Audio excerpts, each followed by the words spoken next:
जर पाहिलं तर तो गाव उद्धव ठाकरेजींचे तालुका अध्यक्षाचं गाव आहे, तिकडचा सरपंच आहे. आणि ते सरपंच असल्यानंतर 5 वाजतापासून जेव्हा आम्ही तयारी सुरू केली, पहिले त्यांनी धिंगाणा घातला स्टेजचे फेसिंगबद्दल. मग स्टेजचा चेहरा कुठे झाला पाहिजे, कुठे नाही झाला पाहिजे, त्या पद्धतीने त्यांनी सुरुवात केली. जेव्हा सगळे लोक पोलीसवाल्यांनी आम्हाला परमिशन दिली, त्यानुसार आम्ही आमचे मंच वगैरे सगळे लावले.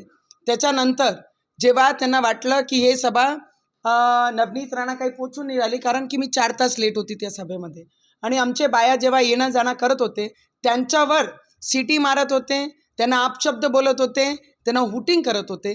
त्या पद्धतीचा व्यवहार त्यांनी काल केलं.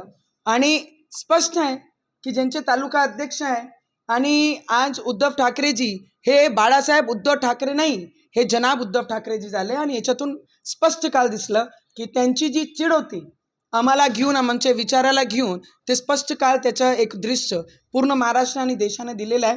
पण ते विसरले की आम्ही सुद्धा बाळासाहेब ठाकरेजींचे विचार घेऊन चालत आहे. तर बाळासाहेब ठाकरेजी जेव्हा मंचावरून उभे राहून पाकिस्तानला सरळ उत्तर देण्याचं काम करत होते, तर आम्ही सुद्धा त्यांचीच मुलगी म्हणून त्यांचेच विचार घेऊन या मैदानात आहे.